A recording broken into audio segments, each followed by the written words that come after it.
can see right now, without LeBron, Lakers are struggling. Let me tell you about a team I hate, all right? I know the Dallas Cowboy fan is here, so I had to make sure he knew how much I hate this team. I'm ready. I've often said that the people who run baseball, they try very hard to ruin it.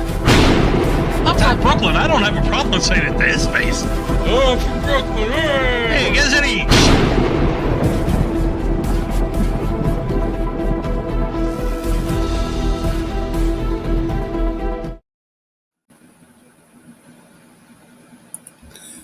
This is a presentation of Northeast Streaming Sports.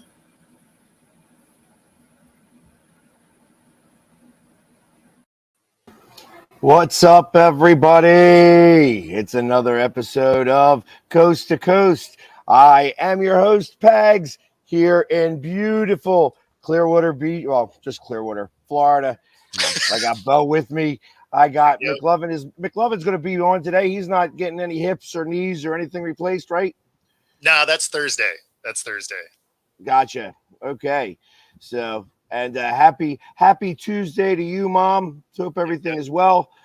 Lots to talk about today, starting with the goofball behind you.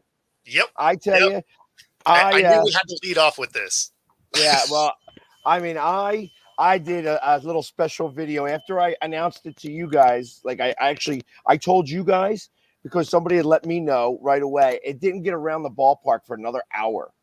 It was amazing how it took. Like I was telling people that we signed, Saquon. They're like, no, and then the word really got out, and they're like, oh, did you hear about Saquon? I'm like, yeah, I announced that an hour and a half ago. So, which was really kind of cool to be like. I like it when I'm on top of it and I'm way ahead of the game. So, because I know I let you guys know, and you're like, what, huh? And then, and then of course a little bit later I did the. Hey, I gotta let Tiki Barber know just how much I care about him, and that was a beautiful, I think of just like laughing in his face, which is exactly what I wanted to do. So it was good. What are your thoughts? Well, I mean, there were rumors of Saquon going to Philly for a little bit anyway, right? So I mean, it's not like it was the biggest shock ever. Tiki coming out and saying something crazy is a little weird, right? But I did like Saquon's clap back to him. He's just like, you've been a hater since I got here. And, when you see me, don't smile in my face. Right. And well, like, and that's fair. He has been a hater. You know what I mean? He's actually a hater of anybody who puts on a Giants uniform in a running back position. He wants to be known as the only guy who ever ran, in the Giants. It's like, and he wasn't even that great. In fact, he used to fumble all the time, from what I remember.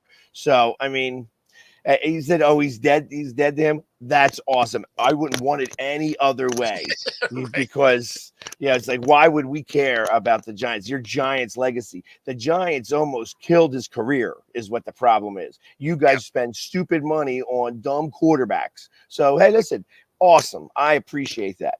What I do not understand, and I might be a little bit in the minority here, is that these aren't that pickup isn't necessarily what the Eagles need. Yeah. So, I mean, that's the one thing that I'm a little confused about. They decided to spend money in a spot where they don't normally spend money, which I'm okay with. All right. You've got your running back now for the next few years, and you're hoping that there's enough tread on these tires that it is going to make the difference. And, yesterday was the biggest jump. The Eagles had the biggest jump in odds for people betting to win the Super Bowl. So it's kind of interesting how that worked.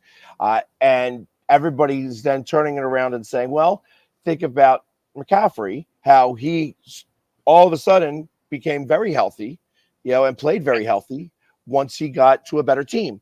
So there is some of that. However, I mean, you definitely have a better offensive line than the Giants. I mean, there's no question there.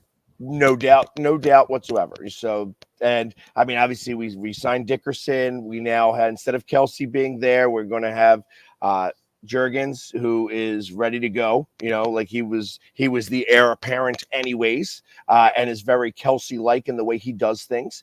So that's fine.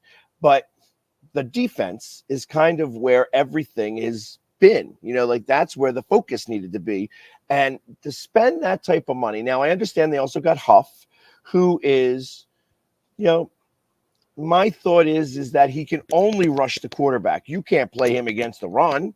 Like that's you're running the ball. He's not that guy. He's only like 260 pounds. So, and I think about that. Like I think about literally Jordan Mailata playing up against him, and they're running the ball. He's going to get blown off the ball every time because 360 is going to be 260, and I don't care how agile you are. Yeah. So, yeah. I mean, you might win a couple of times, but for the most part, Mass wins. Correct. So the fact that this guy's got the fastest speed to the quarterback, obviously that was one of the problems that we had because we were always a little slow. And if you're not going to spend the money on the linebackers, you're going to have to get to the quarterback. So that's going to be a real big deal. And going back to the wide nine should help that. However, again, we still haven't really fixed any of the problems that we had. We had a decent running back who wound up moving on, which is fine, but ultimately they still have a lot of work to do, and neither of these signings help that. Yeah. Yeah, no, I mean, there's definite questions on the team. But, I mean, if they knew that Swift was moving on, I guess bringing Barkley in does make sense. And, I mean, I get why he wanted to go to Philly, right? Because even if it wasn't necessarily the most amount of money, the way that he was getting jerked around by the Giants over the last 2 years, you want to be in the division. You want to stick it to him at least a couple of times a year.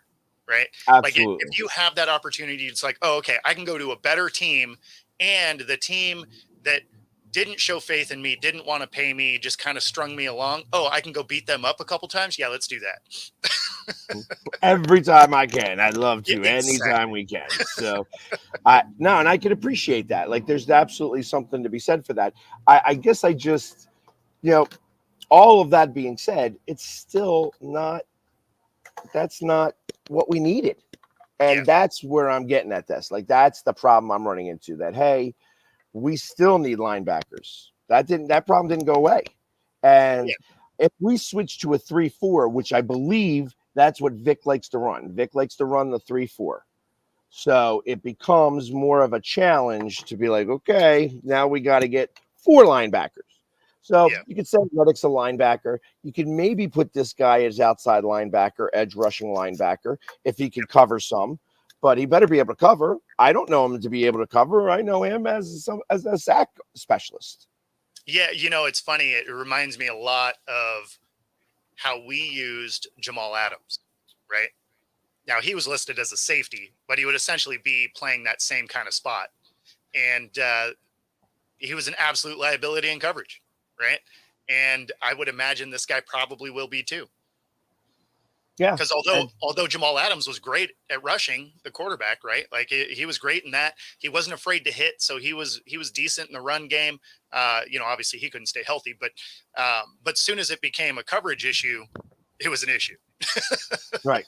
Right. And that's where I kind of feel like, what are we going to do to solve that problem?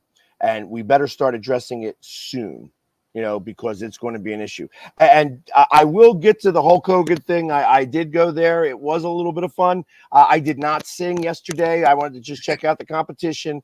But I know people are asking about how Hulk Hogan, he was there. I did show up a little bit later than I wanted to, so I didn't really get into the competition. But it was a little bit of fun, and I'll talk about that a little bit later. But we got some football to talk about, because there was about 1,000 signings yesterday. And that's as I look at it, we're talking about, here's all that happened on March 10th. Today's March 11th, right? Or today's the 12th? Today's the 12th. Yeah. So, I mean, obviously it was like, Fletcher Cox retiring. Baker Mayfield signed a 3-year deal. Russell Wilson went to the Steelers. And then, those were the main ones. Everybody else, like the Bears signed safety Kevin Byard. Anybody who stayed with the team just stayed with the team. I ain't really talking about any of those. But here we got, I'm going to start at the bottom and work my way up. The Commanders signed a kicker and an offensive line. offensive lineman to a 3-year, $16 million deal, which that's nothing. They got Mariota for a 1 year, $6 million that has incentives to 10, but like if he gets to play, so it's 6. Yeah, exactly. The Dolphins sign a center, Aaron Brewer, Jordan Brooks. There was a punter signed. I'm trying to Jordan find. Brooks was a little bit of a bummer because he came from Seattle, right? Okay. And that was one of our linebackers that was actually good, right? We had a huge linebacker issue as well. Brooks was good. Wagner was good. And, obviously Wagner wasn't as good in coverage, but Brooks was probably one of our more solid linebackers. So it was a little disappointing to see him go. Gotcha. The 49ers signed a tight end. I guess this guy's got to be a blocking tight end because I can't imagine that they're getting rid of their tight end just yet. Charlie Warner. And signed defensive end Yetur Gross-Mateos. That name doesn't really do anything to me. I don't know who that is. Yeah, but he's getting $9 million a year, so he's just making some money. Yeah. Tyrod Taylor goes to the Jets. Yep. The Texans did a linebacker, Aziz Al-Shair, to 3-year, $34 million. That's a lot of money. That is. So. And a defensive lineman, Danico Autry, to $10 million a year deal for 2 years. The Patriots signed Antonio Gibson, 3 years, $11.25, running back there. And Brissett returns to the Pats. Yes, I saw that. I haven't quite made it today. How about Austin Eckler going to the Commanders? Yeah. And Dorrance Armstrong, a 3-year, $45 million deal. He's a defensive end. He's an edge rusher. That's probably a good sign for there. Linebacker Zaire Franklin goes to the Colts. And oh my God, there's so many of these things. So the Giants replace Saquon with Devin Singletary to a 3-year, $16.5 million deal. And they also signed John Runyon Jr. Because they need definitely every little bit of help that they can get there. So another linebacker, Blake Cashman, goes to the Vikings. You know whose name I don't see anywhere here? I don't see. There he is. They re-signed Noah Fant. Yes. It's the only tight end on the books because we lost the other two. Disley went to the Chargers. And then Colby Parkinson went to the Rams. So as it sat, if they didn't get a deal done with Fant, there wasn't even going to be a tight end on the roster. Gotcha. And who else did I see? They just re-signed Leonard Williams. 3 years, $64.5 million deal.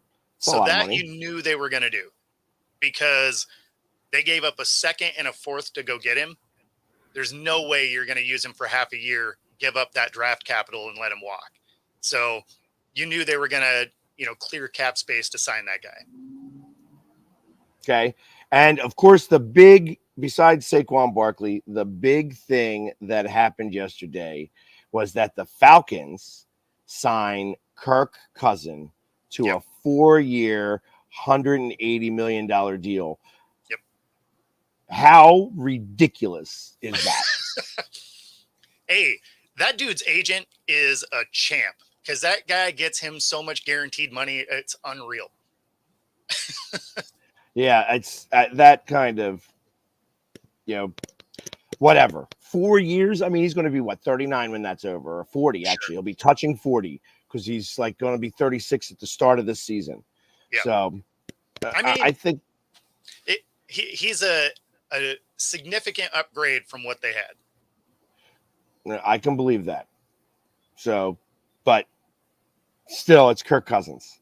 He is the best quarterback in that division, but just because that division stinks.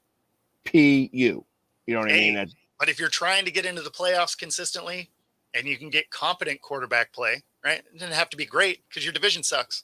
So as long as he's decent, that defense was good. He has some nice weapons around him. I feel like the new coach isn't going to forget that Bijan is on the roster. So, they should have a running game. How about, so here's the rest of the other quarterbacks and the other people that Michael Pittman gets a 3-year, $71.5 million deal with the Colts, re-signed there. The Bears signed DeAndre Swift for $24.5 million for 3 years. Yep. Gardner Minshew is now a Raider, Yep. And he signs a What do you 2-year think of deal. I mean, is he better than O'Connell? Maybe a little, but that's not like some big step forward.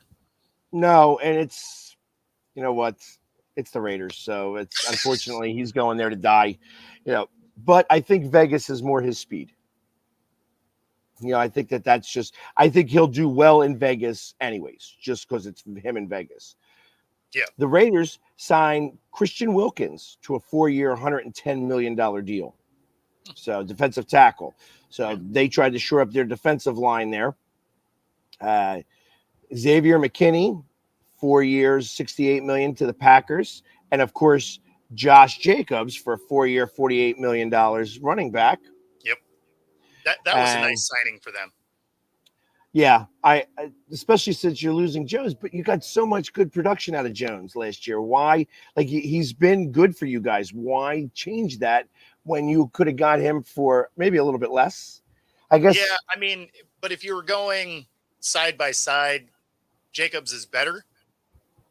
But I mean, I don't know if it's enough better, but I don't know.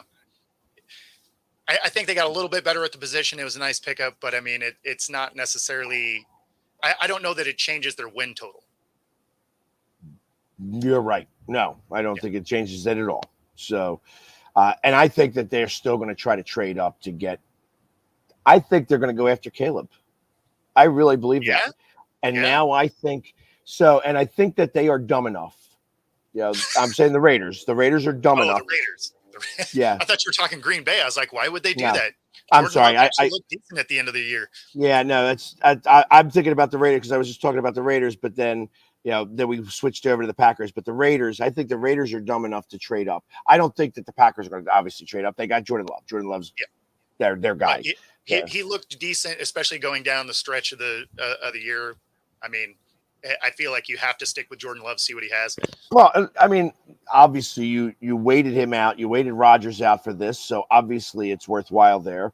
He won a playoff game against Dallas in Dallas. So that's, something to go for too. It's, like I said, I thought that Jones was good, but Jacobs, like I said, Jacobs is a strong running back. So, I mean, they're going to be able to do things. But as I wanted to go back to the Raiders, because as I'm looking at this Raiders, I'm still looking at Gardner Minshew in the 2-year deal. And I think that they are going to now give away a couple of first-round picks to go after that number 1 pick to go get. Yeah, it's the only thing I could think of is because I said Chicago now doesn't have a place to trade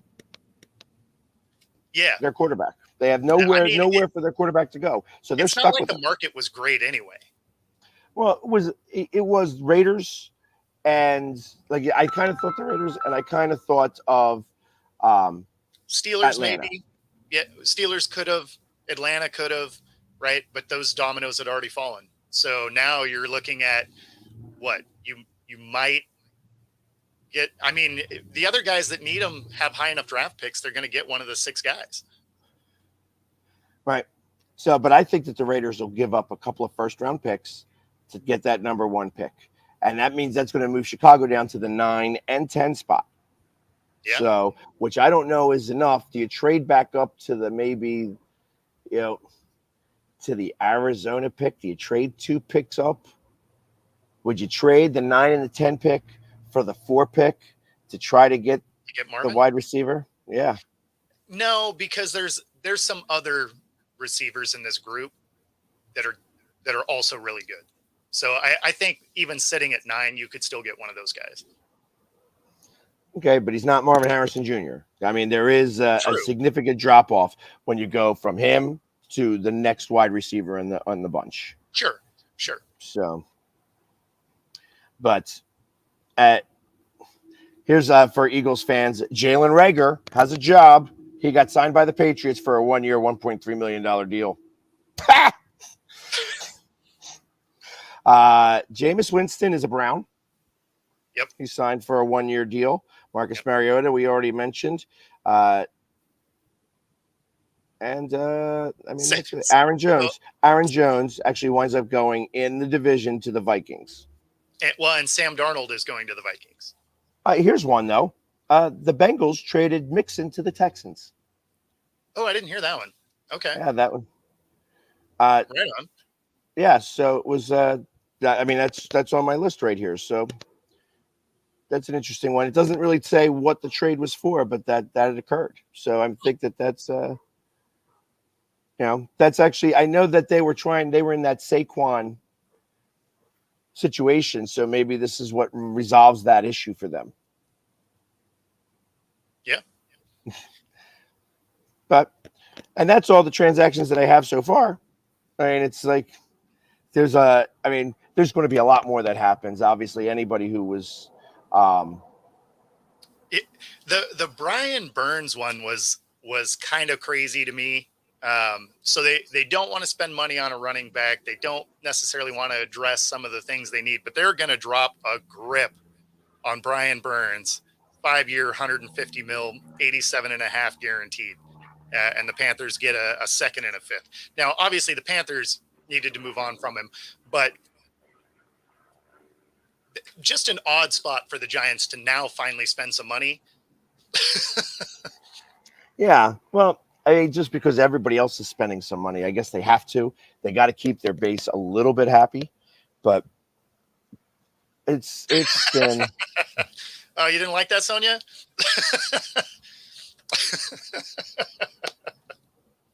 Yeah, it was. It was a little. I mean, I figured the Panthers were going to get rid of him, but I was really surprised that the Giants gave him so much, especially because they weren't spending money anywhere else. Yeah, the problem is that you're not going to get higher. Like we think that we overvalue our trade some. I think in general. So it's not necessarily the same. Like we're not going to be able to think like we think that we can get like a 2nd round pick or a 3rd round pick, but really a 4th round pick is really all they're going to get in some cases. Especially because everybody knew the Panthers couldn't afford him. So right. They sort of had you over a barrel anyway because they know you can't sign what he's going to go for. So at the end of the day, you just kind of get the trade value you can. The Panthers, they don't have picks, they don't have money. So any picks coming in is better than what they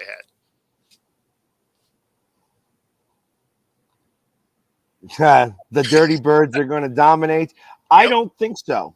See, and here's the problem with getting Kirk Cousins. Kirk Cousins is a coach killer. He is a coach killer. And you could have all these great things that are going to happen. Truth of the matter is that I don't believe it one. I don't believe one bit. I think they'll be a double-digit win team. They won't do anything in the playoffs, but they'll be a double-digit win team. Yeah, and double digits might be enough to win that division. Exactly. I mean, the NFC South really hasn't gotten any better with any of this. So what happened here? I think that Joe Mixon got traded to the Texans. Doesn't really say, but it does say that they were going to drop him if he didn't trade. So that's kind of how that works out. I got to imagine they probably got like a 5th round pick for him, which would sound about right if they were going to drop him for that. But you know what I didn't hear a lot of? Seahawks stuff. That's because we were sellers. We were just dishing players out. It's it's been a lot so far. So we've already gotten rid of a couple of tight ends. We've gotten rid of a couple of safeties. We've gotten rid of a couple of linebackers. A couple of defensive players. I mean, really, we only re-signed a couple of people, and we haven't acquired anybody yet. So I'm intrigued to see what it is the plan is, because at this point, there's not a lot of defense on this team right now. Now, you knew that they were going to move a lot of pieces on the defense because they were a bottom 5 defense the last 4 years, right? 4 or 5 years. So you knew that they were going to move a lot of those pieces out. They were expensive. They underperformed. But being as the first day was mostly just getting rid of guys, man, I hope they have a plan. Exactly. I do believe here, just to answer this question, I do believe they're going to keep Hassan Reddick. I think Reddick is the guy that they keep. I think they get rid of Sweat. I think that he is the one that is able to transition to linebacker and edge rusher in Vic Fangio's system better than Sweat can. And that's going to be part of the issue here. I think that they're also going to probably move Carter out to the outside because he runs a 3-4 defense. So they're going to have to start shifting stuff around in general for the 3-4. So I think Carter is going to be more of a defensive end, and you're going to have Davis still be in the center. Again, we'll have to see how that all works. But you know what else team I didn't see? Oh, I was just going to respond to Sonia here. So as far as the selling of the team, we haven't heard any rumblings of offers as of yet. So 2025 wasn't a hard number. It was just that she was supposed to keep the team until then. So what it does beyond there is tough to say. I would imagine they're going to finish getting the new coaching staff set, all the new people in, and, have a year or two under the new regime, to build value back up, basically. So, but haven't heard anything official as far as anybody coming together as far as a ownership group trying to buy it. Gotcha. There we go. And I just want to make sure that I didn't see anything. Did I miss anything here? Nope, I didn't. The other team that I don't really see that I'm looking for, the HATER'S. No cow plops. They didn't do a lot. They didn't do anything. Like zero. They did absolutely zero. Yeah, like they moved Pollard. That's it. Yeah, did they move him? They trade him, or like he was a free agent. They just didn't bring him back. He goes to the Titans. So they really haven't addressed any concerns. So we'll see. On this whole list, like I'm going all the way back to March 6th. I don't see the Cowboys re-signed defensive tackle Carl Davis. Brad, bring that energy to our hater show April 1st. There you go. They do stink right now. But I don't think they leave Seattle. There's no chance that they're going to do that. There's no chance to do that. The ownership group wouldn't allow it. As well as the NFL owners probably wouldn't vote for it to move. No, that the 12s are too big of a base. Exactly, it's too good of a market. You can't walk away from that. I mean, even when the team tried to get stolen before by Ken Behring, it didn't get passed. Like he literally loaded the team up and drove it down to LA in the middle of the night, and the league made him bring it back. So they're like, "Nope, pack your stuff back there, buddy." What do you think you are? You know what I mean? It was funny though, because he ended up getting forced out as an owner, right? And when he left, he actually stole the 5-story tall American flag off the Kingdom. Oh wow! But that's kind of funny. Right? He's like, I'm taking this and this and this and this. Yep. Walking out with that thing 5 stories, on his shoulder. I'm taking my ball and going home. Right. That's hysterical. But ultimately, it's like, and that's really it. I mean, there was a lot of trades and a lot of things, and there was a lot of, this free agent pool, as much as you heard some names and there was some drops and stuff like that made things a little bit more exciting. It was a shallow pool. This was fairly shallow. I mean, there wasn't a ton of stuff going on. I think you're going to see a lot more happen via trade before the draft. Yeah, well, and I mean, it was also the first day of it, right? Because legal tampering started Monday. The league actually opens up tomorrow, right? Tomorrow's the new league year. So they can officially sign people tomorrow. So I would imagine there's going to be some stuff that pops off today, and then tomorrow probably ends up being another kind of busy day. Yeah, I wonder how many failures. Like they said that this has happened, but nope, it's not happening. Something else occurred. I wonder how much of that is going to happen. There's always a couple of them, right, that just can't get the deal closed for whatever reason. There's always a few, but it probably won't be a ton. The haters talk. All you have to do is for the haters talk. All you have to do is look in the right here in the wording for this show, right on your Facebook, and you will get the code for that. April 1st. Just show up there, and you get to talk as much smack as you like for 2 minutes. Because I expect that I've been now sharing that out to haters who like to hate on my stuff for everything. You know, I got some people that always love to just say something, you know, like, hey, when the Flyers lost, and I'm saying I'm down in Tampa. Of course, I had another Brian because there's a lot of Brians. Brians are haters.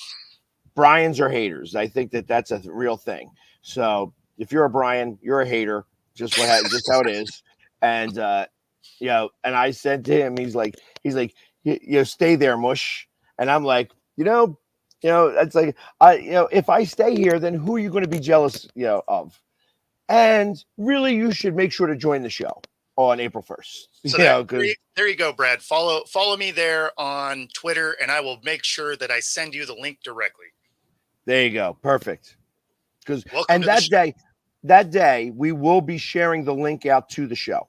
So like at that day of the show, I'm going to have that. That's going to be on all the talk. It's going to be in the chats. We're going to be sharing that link out all the time. So if you got something to hate on, we're going to make sure that you get heard. Yep. That's going to be a fun day. I can imagine. Say your piece. Absolutely. So I'm looking forward to it. I think this is going to be fun. Yeah. No, I can only imagine. Bring the heat. Exactly. Yeah. It's going to be one of those days. I can imagine. I can see it already. It's just going to be a beautiful, sunny, hater day. Absolutely. The only thing that's a bummer is because I'm here on the West Coast, it is early. Because I feel like if this if this show was going to be in the afternoon, I could enjoy this with a beer and just laugh. Instead, I'm going to have some special coffee, I guess. Well, I think it'll be great. Sorry, I had to get the key out for the lady. Nope, it's going to be fun. Please. Yes, I agree. I think it is definitely going to be a blast.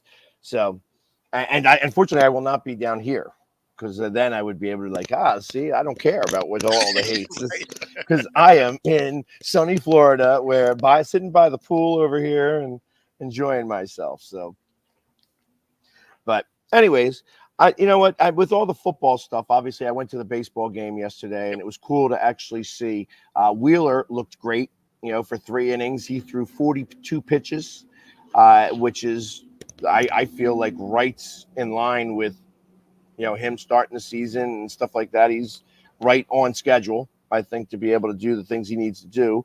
And if he's throwing 12 to 15 pitches an inning, he's doing well.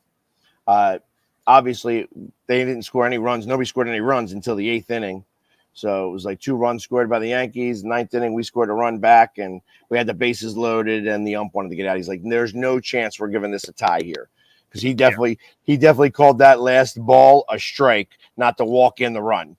And it was definitely looking. He's like, and it was our 6'8" left fielder. And it was funny because the guy couldn't hit a strike to save his life. It was a full count.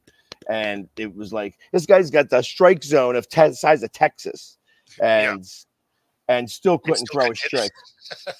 Yeah. So, that guy was just like, I just want to go home. That's exactly what the ump did. He's like, yep, not tying this game. So, but it was a lot of fun.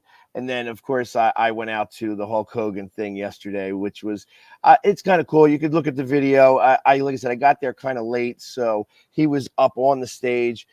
If Jimmy Hart was there, I did not know that. You know what I mean? I did not see him. But that's like right up my alley when it comes to when I think of WWE or WWF.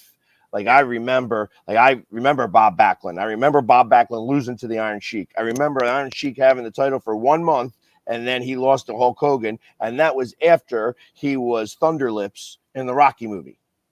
You know what I mean? Yeah. That's exactly how that all went. It was like he was Thunderlips, and then he won the title, and because he was a real American.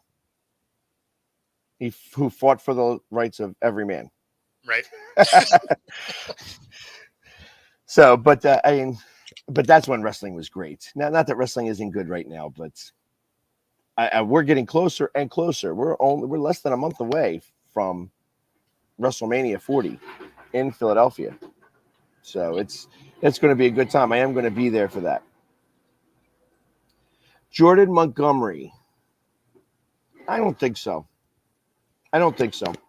I think that they are going to stay pat with this team right now, and they're going to wait to closer to the trade deadline unless somebody gets hurt. So that's going to be the hard part about that. I don't think that the Phillies are going to make any moves right now. I think that anybody who they were going to sign, like even Snell. Yeah. I mean, you got that one guy who's interested in coming back who had the situation and such. I don't know what that guy's name is, but he was the one that pitched against the Dodgers the other day and pitched really well. So I know he was definitely trying to get a spot on a major league team because he is a major league pitcher. It's just that he had that indiscretion or whatever it is that you want to call it. But ultimately, I know that he's like the cheap version. Like you could get him on a league minimum because that's where he's. Trevor Bauer. Thank you. Appreciate that. So like that might be somebody worthwhile on trying to take a flyer on, but I just don't think that any MLB team wants the press that comes with him. And why has nobody signed Blake Snell? I think because they really want too much money for him. Beverages were just about the same as everywhere else. Sorry, I didn't mean to hit that one, but yeah. I mean, everything costs money down here. It's $8 for a Surfside iced tea. You know what I mean? So, which is actually not as bad. It's actually more expensive to go up to Xfinity Live and get a Surfside iced tea. So it's not too bad here. I didn't eat any food there. So I was in drinking mode, not eating mode at Hogan's Hangout. But it was cool. This has been a fun trip down here. It was my first time at spring training for the Phillies. It was a lot of people's first time. It was kind of fun. It was a good time. And I'll be there for a couple more games. I may be there tomorrow. I may be there on Thursday. Obviously, St. Patrick's Day. Trying to get a green jersey, a green Phillies jersey. They don't sell them in the store, which surprises me. Like I figured they would go crazy on those things. But I don't know. I'm still going to do probably the green pinstripes that day. Yeah. Yeah, it's just got to. It's St. Patrick's Day. Make it green. Makes sense. Yeah. So, but anyways.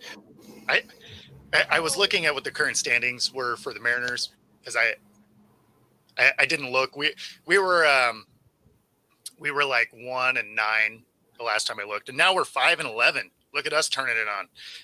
How about that? Getting crazy over there in Seattle, making it happen, doing everything you can. This is about to be a long year. Hey, Brad, you send tons of questions. I don't answer every one of them. So obviously I'm not sure when you sent it, but it might have been a few minutes ago. And that's Yep. No, got to keep the show moving. Can't answer every question in the exactly. In the as much as I'd love to, we can't do that. But as far as getting you the link, obviously we're live on air, so we can't do it at the moment. Yeah, like I said, all you got to do is just if you go down and take a look at all the stuff. I have it on every stuff. So if you're on my Facebook, you can definitely find it. That link is already in the paragraphs. But anyways, let me see what else is happening in the news today with sports. I only it shows all football.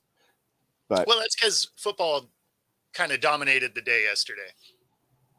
Well, and I can see that. You know what? Here's something we have to talk about. How about the fight with LSU and the girls' fight? Oh, yeah. Yeah, that's something that's absolutely like I didn't see the fight. I saw the one girl push the other one, and I saw the coach say, I wish you would have pushed somebody else. You want to pick on somebody real small, like half your size, just about, as she's 6'8", and the girl that she pushed was like 5'10". You know what I mean? It was like and all of those people are all of the guys that got kicked off the court and kicked out of that game are not going to be able to play for the first round of the playoffs. The first round of the. I didn't hear that. Yeah, that's a big deal. That is. So it's going to be like they're going to be very shorthanded because, from what I understand, it was like 6 players from each team, and they only have like 12 players, don't they? They don't carry 15. Yeah, I don't know. I guess I don't know what their full roster looks like, but I mean, that sounds like first round exits to me. It could very well be, and if LSU exits in the first round, that's a big deal. Same with Tennessee. Yep. I mean, that was obviously there was a reason why it was like 1 versus 5, I think, or something like that. They're both highly ranked teams, and obviously it was. I mean, it looked like LSU was getting beat most of the game. So, but I didn't see what spawned the fight. Did you see anything about it? Yeah. So, I mean, it was, there was a little bit of a scuffle, and then one of the girls came by and was, it looked like she was going to kind of shoulder check her, and LSU, kind of shoved off. And then the tall girl, what was her name? She came in and cleaned her up. Like, she just came in, shoved her straight to the ground. And then, as you can imagine, from there, everybody comes in. As soon as somebody hits the floor, everybody's going to run in. And so it was, it wasn't anything crazy, right? Like they came together, but it's not like people were throwing punches or anything like that. So it's not like the fight got way out of hand or anything, but someone hit the floor. There's pushing and shoving. I didn't realize so many people got booted out of the game, though. I figured there was probably a couple, but that's a lot. And it was 6 players ejected after scuffle in the SEC title game between South Carolina and LSU. Yep. It was LSU guard. I can't say that name. Flaugier Johnson. I may have killed it. Committed an intentional foul on Gamecocks freshman Malaysia Fulwiley. Johnson then pushed South Carolina. It was South Carolina, not Tennessee. That's what I'm. Yep. Forward Ashlyn Watkins as the latter approached her, and that's when everything got into a mess. Like I said, anybody who got ejected will not be able to play in the first round, the next game. They're suspended for 1 game, and the next game is going to be the tournament. Yeah, it's the start of the March Madness. So interesting. That's a huge loss. That's a huge loss. And potentially ends up in a loss. Well, and I'm surprised. Like Dawn Staley. I mean, Dawn Staley is the coach of South Carolina, and she's like a no nonsense coach. I mean, there was conversation about her coaching the Sixers at some point. Like that was like she's that good of a coach, and she's that much no nonsense. So it surprised me that this even occurred. And like the LSU coach, she's the one that kind of reminds me of Tammy Faye Baker. Yeah, she's got that flamboyant, dress that she wears. Like she's always shinier than everything else around her. You know what I mean? Yeah.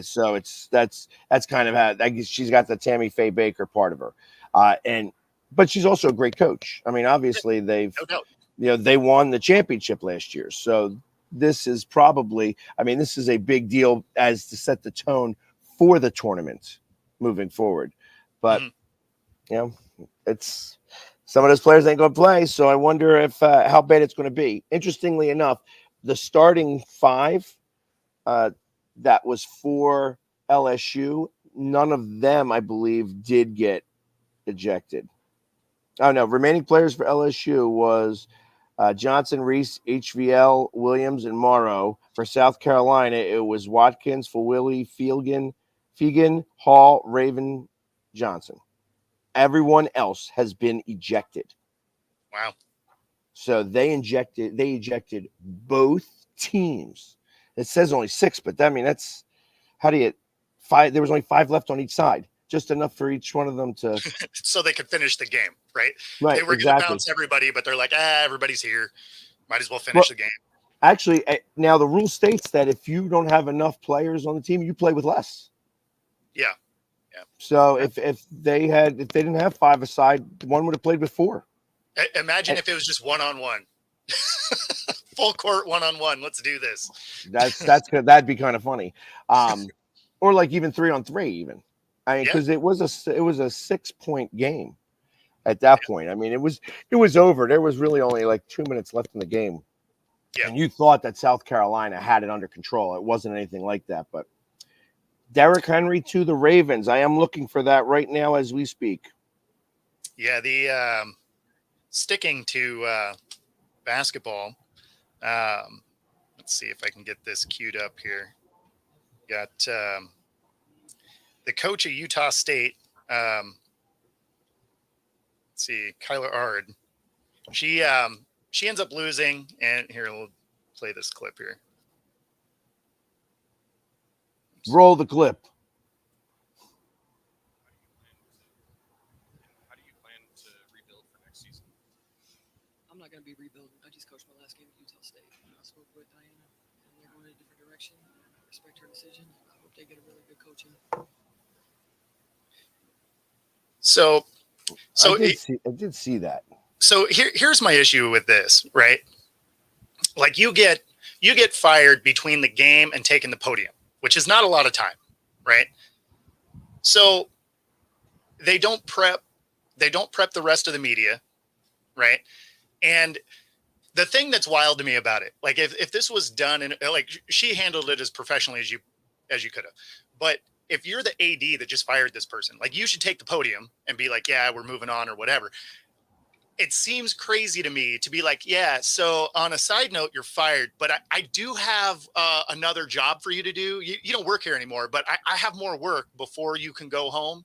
Like, like if you knew you were getting fired, but you were gonna have that conversation like after the presser, that makes sense. But if you get fired and then they're like, yeah, so if you could just like stick around for a little bit, do some more work, that seems crazy to me.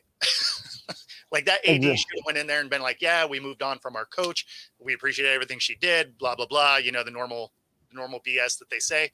But to make her go in front of the camera after just getting fired and then the media not having anything prepped. So like you were going to ask questions, right? That now you can't because that person's not going to be there anyway. Seems crazy to me. No, I get it. And it's so funny that they did send her out for that press conference. Yeah, it's like, hey, it is what it is. It's some of these are nuts. Some of these colleges are crazy. They don't really know what to do. That's the problem with that's the athletic director. That's an athletic director problem, actually. Yeah, 100%. That's a really, yeah. So, real quick, guys. That's why I said the AD should have been the one that took the podium in that instance, right? Like you let your coach go. They're not an employee anymore. You can't ask them to do more work. So then you take the podium and you're like, hey, we lost our game. We're out of the tournament. We're looking to go a different direction. Wish her the best or, whatever normal crap that they would say. But yeah, to make her take that presser is nuts to me. Like that doesn't make any sense. Laptop died, huh? Not yet. It's working on it. Now, I switched to the camera is because the laptop is going to die here shortly, and I want to be able to get through this as best as possible. So I was going to try to make it to. I have to make it to the hour mark, so I have to go back on it and then come back off. So it's going to be. I'm going to be going back and forth here a little bit today. You got to get unique with some of the things when you're dealing virtual. Absolutely. So yeah, I mean, I don't know. It was one of the weirder situations to occur. Yeah. It's just like, oh yeah, I just coached my last game. Sorry guys, thank you. Well, I mean, it was great. Hope they find a good coach. When they're asking you, oh, how are you going to rebuild? It's like, well, I'm not. Right? Like, and any other question from that point really doesn't matter. right? Which is why she was just like, that's probably the last question, right? And then got up and left because it's just like, yeah, of course it is. Because Right. anything you say from here isn't going to matter anyway. Yeah, I'd like to. Hey, listen, if anybody needs a coach, I'm available. Yeah, exactly. That's because you can't really throw your players under the bus or anything like that. It becomes a little bit of a different scenario in that regard. It's just, but I would definitely throw the college under the bus. Be like, listen, my players played great, and I love all them, and the fact that they're doing me this dirty, I feel like I should, leave a turd behind on the seat so that they have to clean it up. You know what I mean? That's because that's what I'm sure she felt that way. I'm sure she's like, yeah, screw you. Really, you're making me have to do this? This is the way you want to handle this? Exactly. No, and that's why I said like that was crazy to me because it's, if you waited till after the presser, that makes sense, right? But to do it before in between, because that's bang bang, right? Like you come out of the game, you got like 10, 15 minutes, and then you're on the presser. So like it doesn't seem like it was handled very well. We'll put it that way.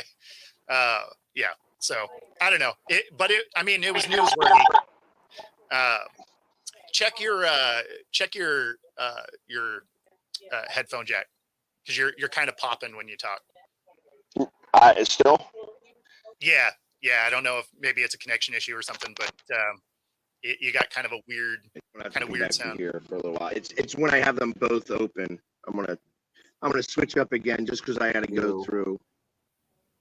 There we go. Can you hear me? Yeah. No, the sound's way better on your laptop for sure. Right. Well, no, and with the laptop open, I'm having the problem. So it's more or less. It just becomes more when have both open. I gotcha. And I need to be on the laptop to do the commercials and get everything. Oh, yeah. Once we have everybody here, the moment Jay shows up, I can kind of switch off the laptop until the very end. So, but that's kind of the part of, okay, here's what I'm doing right now and trying to save as much battery as possible. Because like I said, there ain't no plugs in the pool. So shocker. Don't bring your toaster. Exactly. Like, hey, just throw this in. Let's make this all occur. But and we did say Jay was going to be here, right? I know that he's got stuff going on. So he was. They're doing their recording this morning, so he should be here for the second half of the show. Gotcha. So, real quick, I mean, obviously, any thoughts on the Russell Wilson to the Steelers signing? So it's funny because, I mean, obviously it's a good fit for the Steelers, right? They get him for nothing. They get him for $1.5 million. So even if he's terrible, you didn't waste any money on it, right? And he's still going to be an upgrade from Mason Rudolph. So, and they've already shown you that they like Rudolph over Pickett anyway. So Russ is a solid upgrade in that aspect. Getting out of the Broncos makes a ton of sense. The team, they just never meshed right. And then him and Sean Payton really were never on the same page. Like you could watch that. It's not like that was behind closed doors. Like they were very public about it. So right. Him getting out of there made a ton of sense. It does seem wild to me that they're like, you know what? We're going to eat $85 million for you to just go away. Like that seemed insane. But then there is that funny element to it. I actually put a poll out on Twitter or X or whatever we're calling it today. I was like, with Russ going to Pittsburgh, do you like him the same amount? Do you like him less? Did this unlock a new achievement of hate? Because the first Super Bowl that the Seahawks went to was against the Steelers, where even the NFL admitted there was some lopsided, officiating, right? And so now, the idea, the rumblings I was hearing, which made me put this poll out, was, did this make it? Is this like the finishing, like, exclamation point on the betrayal of Russ for the Seahawks to go to the Steelers, right? So the poll is actually going a lot differently than I thought it would. But I thought there was going to be a lot more bitter responses, but it hasn't been too bad. But, at the end of the day, he's going to be an upgrade for the Steelers. That was a team that just needed competent quarterback play, kind of like Atlanta. They have a good defense. They have a receiver, right? So, I mean, you know, if Russ can go there and be okay, that's a team that can be a problem. Although any of the Russ haters are hoping that he goes there and delivers Tomlin's first losing season. Yeah, and I think that that's the one thing that I kind of like about this move is that he is able to hide there. That's Yes. where I think Russell Wilson hides in Pittsburgh. I don't think that he is, you know, he's definitely not the Russell Wilson of old. He's not the guy who's going to be able to really make stuff happen there like he did when he was with Seattle. You know what I mean? And I don't know that that team is good enough to even get past anybody who is still on the premier side of the AFC. Like, is he going to beat the Chiefs? Is he going to beat the Bills? Is he going to beat the Dolphins?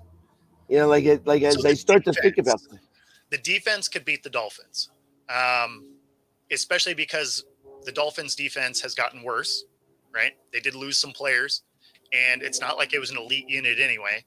I think the Pittsburgh offense will be able to score enough points, and that defense will be able to stop Miami at least a couple of times. So that's a game they can win. The Bills are definitely a game they can win. The Bills have also lost some pieces this year. I really think that the Bills kind of Super Bowl window has mostly closed after this last season. Last season, I thought, was their best shot for it. So, I mean, they do have some games they can win there. So I think they'll be a decent team. I don't think they're going to be great, but I think they'll be decent.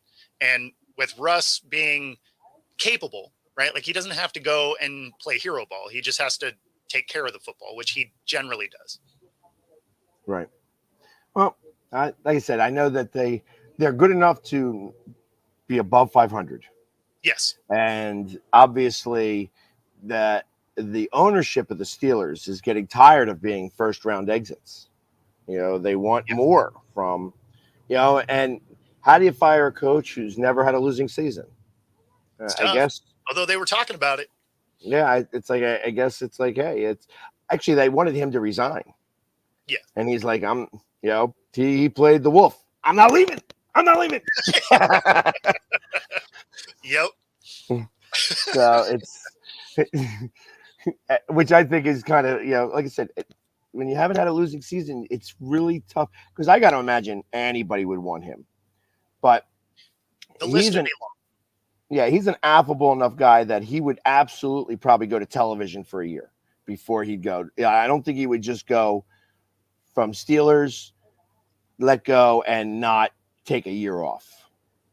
I mean, it depends on the opportunity, I guess. Because, like, had he been out and out fired, does Atlanta go get him? I could see that. You know, does the Panthers go a different route? Sure. Right? Part of that ownership group used to be part of the Steelers ownership group. Washington, similarly, right? That ownership group used to have ties to Pittsburgh as well. So both of those teams know Tomlin well. So, I mean, he would have had plenty of options. Now, does he go to the Panthers? Probably not, because that's a disaster. Washington, if you wanted to do a full rebuild, that would have been your spot, right? Or if you want a team that you can immediately do some work with, Atlanta, right, would have been an option for him because all of those rumblings were happening before the end of the season. So it's not like any of those teams had selected new coaches yet. So, I mean, there was a lot of ways that had he been let go or quit or, you know, however that worked out, there were lots of places he could have ended up. Right. Well, yeah, I agree. I just don't think he will. I think that if he was to resign or get fired, I think initially he's going to take a year off, you know, and I think that's just weigh your options. You know what I mean? It's like, hey, I've done this for a long time. You know, I'm good at what I do, obviously. I'll share my resume out on television. because that's ultimately what he'd be doing. He'd be sharing his resume out on television to a bunch of people. So, yeah, I think you're right. I think he would do that unless he was offered that Atlanta job. I think he would have taken that because that's immediately step back in. You're going to still have winning seasons. You're competing for that division. It's not like you're going to a dumpster fire. So I think he might have taken that one, but otherwise, yeah, no, I think you're right. I think he'd spend some time in the booth. well, on that note, we have reached the top of the hour. I was hoping Jay would make it here in time, but obviously he is not. So we will do our station identification, and hopefully he will be. Well, we got one stat guy coming in right there at the wire. And Jay will be in probably in between these commercial messages. So stay tuned. We will be right back after these important messages. Yeah, right. I mean, you can see right now, without LeBron, Lakers are struggling. Let me tell you about a team I hate, all right? I know the Dallas Cowboy fan is here, so I had to make sure he knew how much I hate this team. I'm ready. I've often said that the people who run baseball, they try very hard to ruin it. I'm from Brooklyn. I don't have a problem saying it to his face. Oh, I'm from Brooklyn. Hey, get any?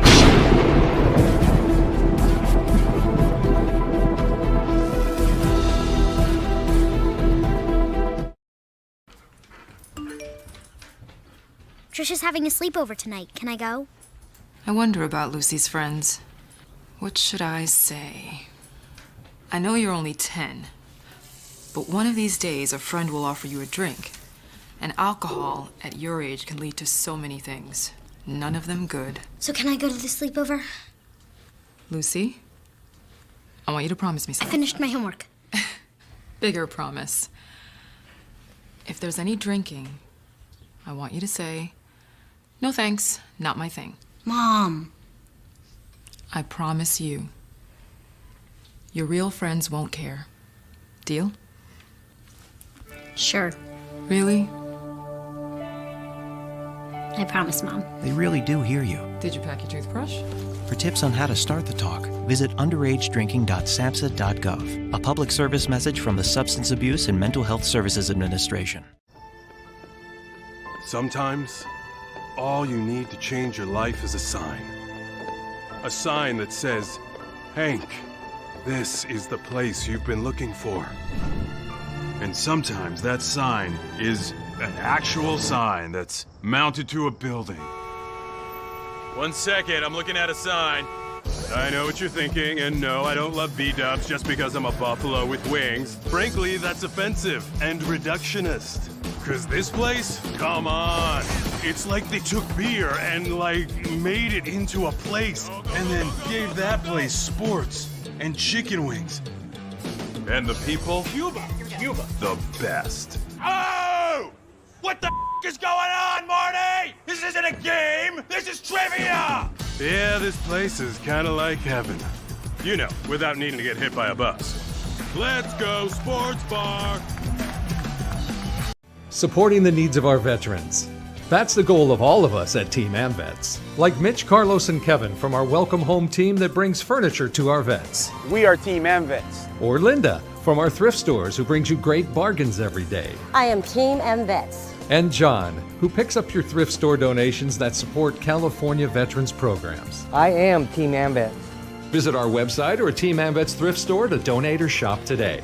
Join the team!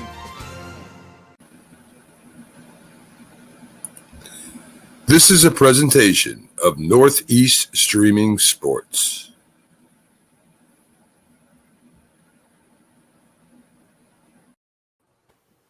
And we are back, and everybody's here for the full, second hour of Coast to Coast. We welcome Stat Guy and Jay. What's up, guys? Well, not a whole hell of a lot in Dallas, apparently, because you still have no running back. You have no running back, and you know what? We went through the list for the last 2 days of stuff that went on, and not one Cowboy situation. Not one. But not one. Well, we knew that, though, didn't we? We talked about this earlier about the captain situation. So we kind of knew that they really didn't have a whole hell of a lot to work with at the beginning. So the only way they're going to get a running back at this point is in the draft, and hopefully, there'll be one that slides down to the 24th spot, which I think there will be, honestly. Yeah, Well, I mean, maybe. I don't know that there's a true number one, like first round running back in this draft anyway. And there may not be. I have to go back and look at it, but you may be right. Well, actually, Blake Corum is coming out, correct? Say that again. Isn't Blake Corum? He's coming out in this draft, isn't he? Or is he staying in school? I thought he declared, but I guess I'd have to look. Yeah, I'm not sure either. But all I can say is we paid $10 million for Sam Darnold. Yeah, you did. We paid $10 million for Sam Darnold, and we could have had Jameis Winston. Oh my God! How do you feel about that? Well, it's a good thing you got Aaron Jones. How do I feel? How do I feel about that? I would rather have Nick Mullins start than Sam Darnold. Because at least Nick Mullins, even if he turns the ball over 3 times a game, he's not afraid to fling it and throw for 350 yards. Sam Darnold will throw 3 interceptions on 10 passes.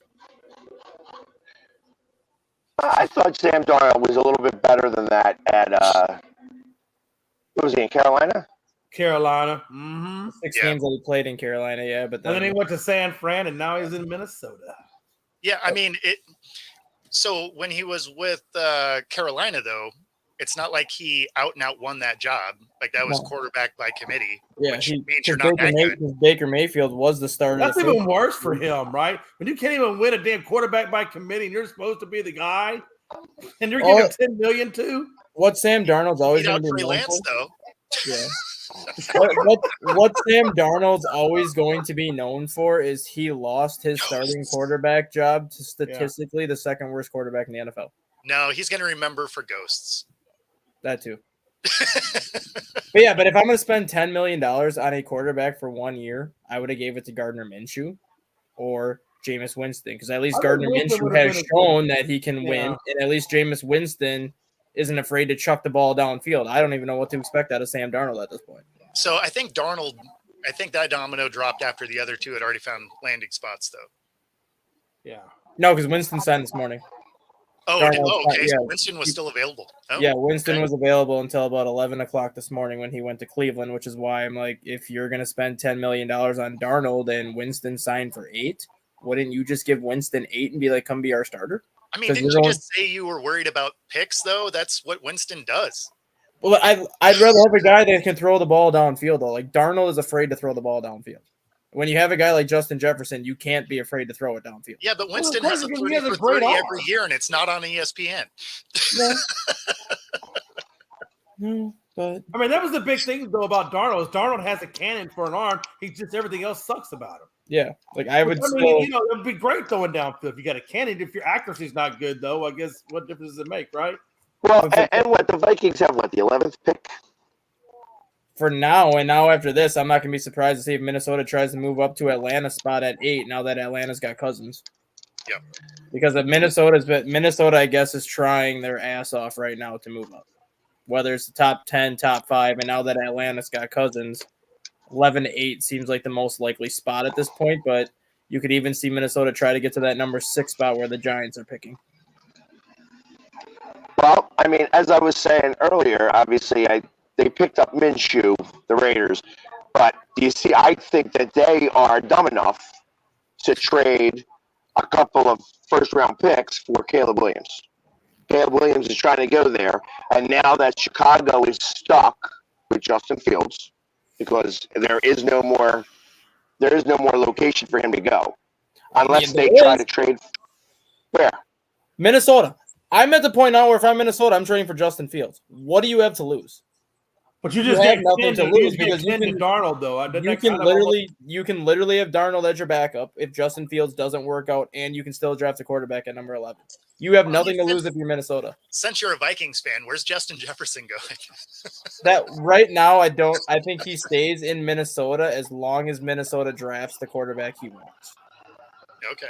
Right. If it's JJ McCarthy, I think Justin Jefferson's going to demand a trade before the season's over.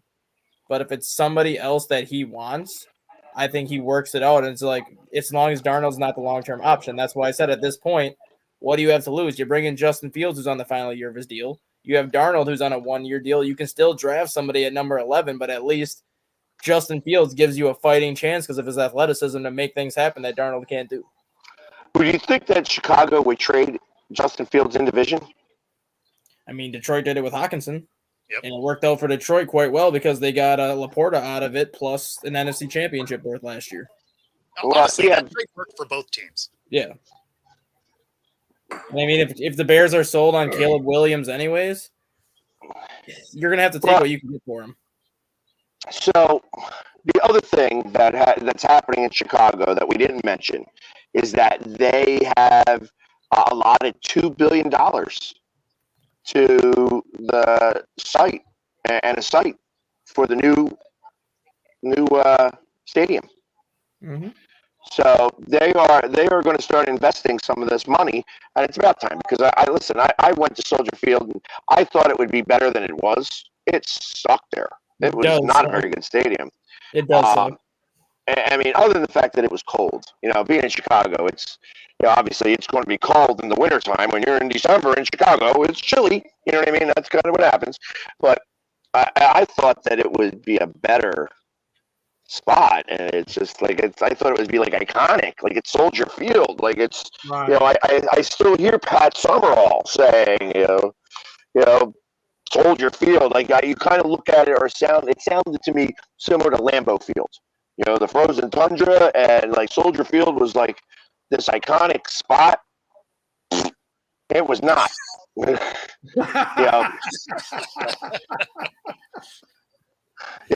that's at what point do you let go of the iconic part of the field and realize, hey, we're either going to do a serious refurbishing of Soldier, or we just need to come out and buy a brand new ass. They tried that. They tried that. They blew a lot of money, and it still sucked. And of course, all the Bears fans, welcome to April 1st show. Hater National. Hater April 1st. That is awesome. That is awesome. Way to get after an entire fan base. Awesome. You really think Justin Fields is possibly going to go to the Giants? I just don't see that occurring. Yeah, as I see what he's saying there, that the Giants are looking to maybe pursue on that. The Bears don't have many options at this point, though. That would be a very Giants thing to do. You got rid of your running back. You don't really have a lot of prospects. Your line is trash. You have zero. Let's go get a guy that struggled behind a bad O-line. Well, you had a rookie. Was it rookie or I guess it's his second year lineman. And then you just picked up John Runyon Jr.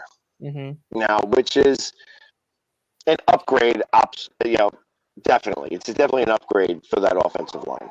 Now, they still need more. I looked at Neal. I think Neal was is it second year? Yeah, something like that. Second or third. Yeah. So, I mean, he wasn't great last year, but maybe like I said, the Eagles are always holding a guy back a year. They need to send all of their linemen to Stoutland's University, and Stoutland's that's a real thing. Starting guys. The reason why Jordan Mailata was so great is because he spent 3 years at Stoutland University before he got to play down.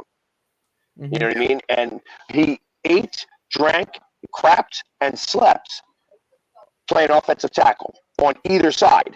So he learned really the biggest thing, the most important thing of playing offensive tackle. And I only know this because my brother was an offensive tackle. He was a D3 offensive tackle, so he didn't play in like very high levels. But he said, and I got this from him, the most important thing is the first step when you're an offensive tackle. That first step, if you're a right, you got to do that, your left foot back. If you're a left, you got to put your right foot back. And you got to make sure that it's there and it's planted, because when it's run plays are easy. You're going forward. Yeah, right. Because that's your anchor to exactly. Yeah, you got to get that shuffle step down. Yeah.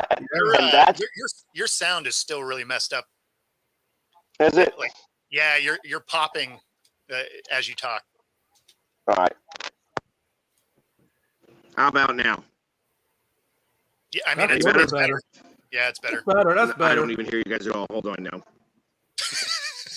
Talk around me. Yeah. Well, welcome to live podcasting. This is Because if you're like realistically though, if you're the Bears right now, you have literally two choices. Yep. Choice number one is you hold on to Justin Fields and you have Fields and Caleb Williams on your roster, which is going to be a media circus because it's going to be a nightmare.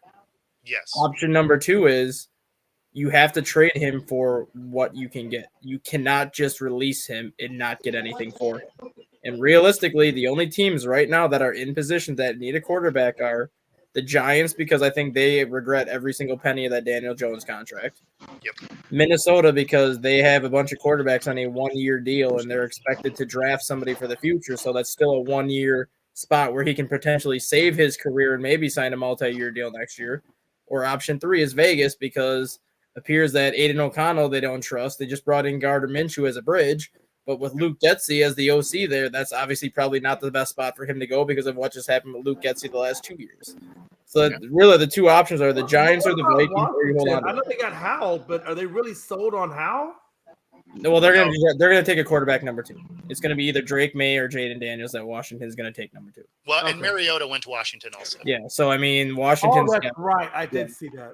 So yeah, I mean Washington's gonna draft a quarterback number two. Then it's gonna basically be Mariota and Sam Howell competing for the backup job, because I fully expect if Washington drafts Drake May, that Drake May is gonna be starting week 1. So yeah, if you're the Bears, you don't have it. Crazy, but what about the Jets to put him behind Aaron Rodgers? Because Aaron Rodgers not going to be there forever. He's only got a few seasons left in him to be the heir apparent, and maybe he can learn from Aaron. Not that Aaron really teaches, but yeah. Well, I mean, they still have Zach Wilson as the backup yet. They have not cut Zach Wilson, so.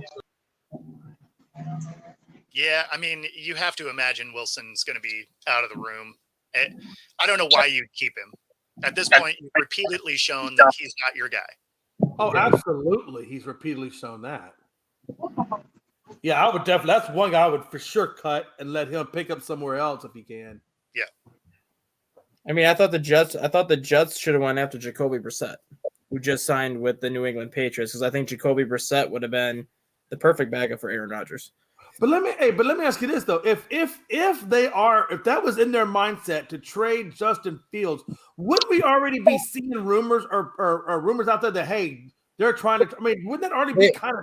There has been rumors going on for months, and the one team they wanted to trade Justin Fields to just signed Kirk Cousins to $180 million. Yeah. Atlanta was that team that everyone expected Justin Fields to go to because he's from the Atlanta area. It was the team that ultimately made the most sense for Justin Fields when you look at the talent that they have on offense with Bijan Robinson, Kyle Pitts, Drake London, Tyler Algier, and all those pieces they have in place.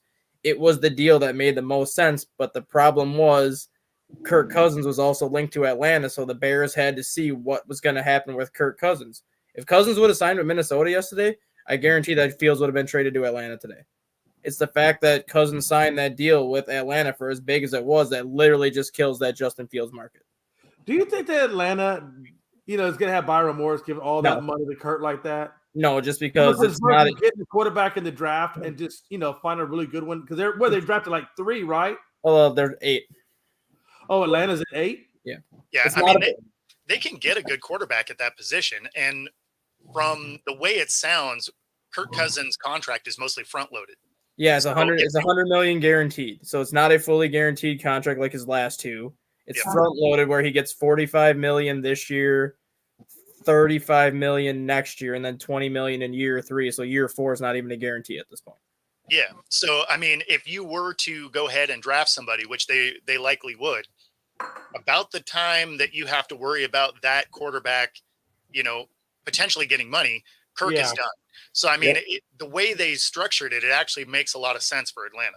And Atlanta. The only thing I'm worried about with Atlanta is the fact that can Kirk actually stay healthy the full season because he does have an issue with staying healthy. No, he doesn't. No, he doesn't. Last year was the first time that he's been hurt in his entire career.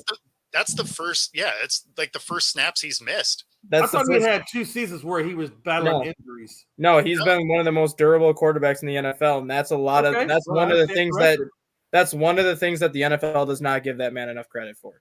That man takes an absolute beating every single game at the quarterback position, and he's like Brett Favre, where he just gets up and takes another hit. Like last year was the first time that an injury actually he sustained last year, though. Was it his shoulder or Achilles? It was an Achilles Achilles. Okay, that's right. Okay, Achilles. Okay. And it wasn't even a hit; it was just a misplant when he was trying to roll out of the pocket. So it wasn't that he actually got hit. Those little weird plants. I mean, it doesn't take much to jack up an Achilles if you do it the wrong. If you hit it the wrong way, especially when you put the torque on it. With Atlanta's got a good offensive line. So Kirk Cousins is not going to get hit as much in Atlanta as he did in Minnesota. And plus, now they added Darnell Mooney. So now you got Pitts, Mooney, Drake London, Bijan Robinson, and Tyler Algier. So Cousins is going to have the weapons offensively.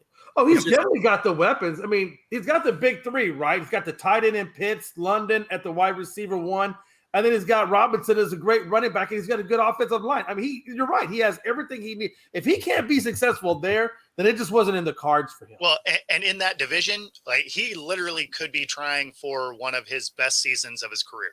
Mm-hmm. Right. The only thing that concerns me is just Raheem Morris, because I do not trust Raheem Morris as a head coach. And what do you think? He's more of just a great coordinator, like.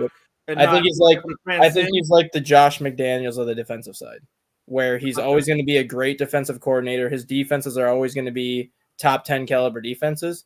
He just, for whatever reason, can't put it together as a head coach. Well, I'll tell you what, if he can't come out and be a good head coach with this lineup of players, then you're right. I mean, he just wasn't in the cards for him either. I guess Atlanta's going to find out a lot this year, right? Well, on the plus side, they were bad, so they're. Right. They really know. Yeah, they weren't bad. They were the definition of mediocrity. 3 straight 7-10 seasons under Arthur Smith. Yeah, but in a division that was bad, that's bad. Yeah. Right. So I look at it as they're not going to have a lot of primetime games, which is going to benefit Kirk Cousins. That was where I was going. That's where I was going to go. At least for now, just because if Atlanta does get off to a good start. Oh, Philly sports guy hates. Then you can start seeing maybe Atlanta start getting flexed into later games towards the end of the year if they get off to a good start. Yeah, I mean they could flex them into some stuff. May see the the first Monday night flex. But at this point, I don't even think Cousins is going to be ready by week 6. Right, so Cousins was your guy for a long time. How many interceptions do you predict he will have in his first year with Atlanta? I mean, go ahead. Well, if we're going off of the full season, or how many games do I think he's going to play? Well, I guess both then. But I think he's only going to play 11 games because I don't see him ready the first 6 weeks because of how late he tore the Achilles. So I think they put him on the PUP list, which means you're out for 6 weeks. So if he plays 11 games, I think he throws 11 or 12 interceptions just because he's not going to have the chemistry with this group yet that he had with Minnesota. Next year now in year 2, when he has that full off season with this team, I think he throws less than 10 because I think he's got the weapons where he could have the best season of his career. I just think this year will be kind of that learning curve like his first year in Minnesota where he only had 12 interceptions, but it wasn't like a crisp first year in Minnesota because he wasn't used to that group yet. And then every single year he got better in Minnesota because he had more chemistry. Go ahead, let it out. I like the Pags. Like, you know what? I'm just gonna check out. No, because the truth of the matter is he's a coach killer. He's a coach killer, and that's all I know of him. It's like he is Jeff George without the attitude. Oh, damn. You know what I mean? That's who he is, and it's just like he can't win big games. He cannot. He does well certain times, but I think it gets in his head a little bit with the, hey, we're going to play a primetime game. We're going to lose that game because obviously he's going to a new team. They're not going to think that way because they don't have primetime games. They just don't see them very much. So nobody cares about Atlanta at all. But I don't know. I think that I think he's going to stink like he has up to this point. And I think Atlanta's got a tight end. They got a running back. Who's catching the ball there? Who's the receiver? Kyle Pitts, because Kirk Cousins actually uses the tight ends a lot, which is why T.J. Hawkinson's numbers went through the roof as soon as So he got. okay there, Robert. He went to a Super Bowl. Yeah. 13-4. There was some big wins in that. 2 big playoff wins, and he went to the Super Bowl.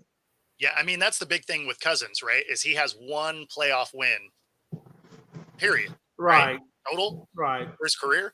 So yeah, that puts a big hole in your argument there, Robert. Some of that I can't fault on Cousins, though, because you look at when he was in Washington. Washington had one of the worst defenses in the NFL his entire tenure in Washington. So he was expected to score 35 points per game if he wanted a chance to win. And he still got Washington to the playoffs 1 year. They didn't win the game, but he threw for 395 yards and 2 touchdowns in that playoff game against the Packers. So it's not like he played terrible. And then the time that he made the playoffs with Minnesota, he beat the Saints in overtime at New Orleans. Then they went to San Francisco and lost. But that game was tied heading into the fourth quarter, and Cousins was actually outplaying Jimmy Garoppolo until San Francisco just ran the clock out for the most part in the fourth quarter. So when he gets to the playoffs, he doesn't play bad. Even last year when Minnesota lost to the Giants, Cousins had over 330 yards passing in that game. 3 touchdowns, 0 interceptions. Why did they lose that game? Because the defense couldn't stop Barkley. It wasn't on him, so I can't blame a lot of the losses on him. no, it's funny because like he's always been a stat monster, right? Just through his whole career he has. But it's hilarious because when you look at Cousins, for whatever reason, he ends up on the losing side of that. And when you look at Jimmy G, despite the fact that he's a liability, he ends up on the winning side of those games somehow. And the thing that nobody gave Cousins enough credit for last year, he led the NFL in fourth quarter comeback wins last year. Not 2023, but 2022. He led the NFL in fourth quarter comeback wins with 9. Minnesota was 11-0 in 1-score games in 2022, and the reason for that was because Kirk Cousins actually led them to a victory when they needed it. So a lot of people say, yes, he can't win the big game. Yes, he's not clutch. Watch 2022. He was very clutch in 2022. He won several big games in 2022 to keep Minnesota relevant. And even last year against Philadelphia, that second week of the season when Philadelphia beat Minnesota on Monday night, it wasn't because Cousins lost on primetime. It's because Minnesota had 4 fumbles in the first half. One by Thursday night, by the way. Was it Thursday night? Yeah, Thursday night. Yeah. 1 by Jefferson that went out of the end zone for a touchback. 2 by Alexander Madison, with one of them coming inside the Eagles' 15-yard line, and then a third fumble by T.J. Hawkinson in the fourth quarter. Cousins had 374 yards passing against the Eagles that game. He did what he could to win that game, and Minnesota lost by 7 points. No, I mean, it's just like there's a whatever little bad reason. luck around Cousins. I think it's sometimes, but I agree. And the thing about it is, when he goes to Atlanta, I'm really going to be curious to see what Kyle Pitts can actually become, who Kyle Pitts was supposed to be coming out of Florida. Because, like you said, he wasn't used a whole hell of a lot. No, he will, because Cousins he uses uses the tight ends. This could be the breakout season for Kyle Pitts. Because Cousins loves using tight ends, and I think that's going to be the ultimate X factor. Yes, adding Mooney adding Mooney is a big pickup too, but I think the ultimate X factor this year is going to be Pitts because of how much Cousins uses tight ends. I agree. Now, I mean, whether it's Cousins' fault or not, the teams he's on comes up short in primetime moments. And there's a funny thing about the playoffs is every one of those games is in primetime. Yep. Unless you get the noon game on a Sunday. Yeah, you're right. You're right. Or that ridiculous Monday night playoff games. Right. Yeah, That's true. The schedule this year was a little weird. Because if you look at the one playoff game that Cousins won, it was the noon game at New Orleans. Exactly. And then he lost at 3 o'clock at San Francisco the week after that, and the game they lost to the Giants last year was 3 o'clock on a Saturday in Minnesota. It wasn't a noon game. So he's scared of the dark. I get it. It's fine. But that was also, but that Giants game was also a revenge game. Yeah. You remember that the Giants lost in the last minute against them, and they really outplayed the Vikings that entire game. I even said that coming into that game. I said the worst possible matchup Minnesota could have had in that first round was the Giants, just because the Giants saw them 2 weeks before that, because they saw them in week 16 or week 17. So it's not like they saw anything different. Minnesota had to play their starters that entire game because they were still battling for home field at that point. Right. So it's not like the Giants didn't see anything they didn't expect. What did y'all think about Mixon? I thought the Houston Texans did a really good job. They let go of Singletary or let him walk, but then they bring in Mixon. And I really thought that was a good pickup by those guys. What are y'all thoughts now with that pickup by Houston? No, it's a solid pickup. But I thought they kind of hurt themselves a little bit when they let Greenwood go to Minnesota. He put up 12 sacks last year. So I don't know. I'm kind of curious to see what D'Amico was thinking by letting him go and not trying to keep him on. Well, they did sign another linebacker though, and it was a pretty hefty contract. Now I'm using the phone that I would do all that research on, and but there was a linebacker that I remember them. I mentioned that was like a 4-year, $60 million deal or something like that, $61.5 million. Are you talking Houston Texans? Yeah. Houston Texans were actually fairly active yesterday. They got Aziz El. However, I don't even know how to say that name. I had the same problem. Aziz El Jajir. We'll go with that. Aziz El Jajir signed a 3-year, $34 million deal for the linebacker. You couldn't do any better with that guy? That's as best as you could do? E-Z-E-E-Z. Guy, you are a El journalist. Jajir. You write journalistic stuff. You can't pronounce these words? No. It's like Office Space, right? Not a job. Not gonna work here anymore anyway. Yeah, and then the Houston Texans also got Jeff Okudah, which is a big pickup for the secondary. Oh yeah, They re-signed Dalton Schultz. They got Desmond King. They got the punter from Kansas City yesterday, Tommy Townsend. So Houston's been very active, and that's because the punter from Kansas City, they got the kid who can kick 100-yard punt. Yeah, and then I guess they might not be done because. Hey, by the way, the name of that guy is actually pronounced Aziz Al Shahir. Now, was that so hard? Houston may not be done yet. Because if you look at T. Higgins, I was in Afghanistan for a while, so I've learned how to pronounce a lot of those damn names. If you look at T. Higgins' tweet this morning, T. Higgins said his most preferred destination if he's traded is Houston, because he wants to play with C.J. Stroud. So Houston could be in the running to get T. Higgins yet. That would be interesting. And of course, when you look at the Bengals, right, this team is going to look wildly different. They have Burrow and Chase, right? But Mixon's gone. They got Zach Moss. T. Higgins is, trying to get out of the room. And then Tyler Boyd's a free agent. Why would Higgins go to Houston? They got like 3 perennial 1,000-yard receivers already over there. What would he benefit? How would they benefit from bringing him over? Because you got to remember Tank Dell tore his ACL late in the season. He's not going to be ready for week 1. Yep. You don't know if I can't think of his name off the top of my head, but you don't know if their other guy's going to have a breakout year like he had this year, because he only had the yards he put up because Tank Dell was hurt half the year. John Mechie is still an unproven option. He was their first-round pick a couple of years ago, and he had to miss his rookie season because of cancer. And then when he played last year, he was very inconsistent at best. So, yes, they might have 3 or 4 wide receiver options, but realistically, they only have 2 go-to options. T. Higgins gives them 3 go-to options.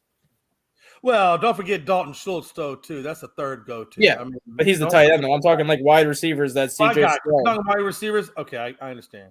It's Tank Dell. It's Tank Dell who's hurt. It's Nico Collins, who basically emerged when Tank Dell got hurt. But they don't have that third wide receiver option that CJ Stroud can count on. T. Higgins would be that guy. And not a true number 1. T. Higgins would also be a true number 1 there. Because I think Tank Dell has the potential to be a number 1, but because he was a rookie last year, you can't cement him as that number 1 yet. He's a very good number 2. Nico Collins. Didn't Nico do? I thought Nico did a pretty good job submitting as a.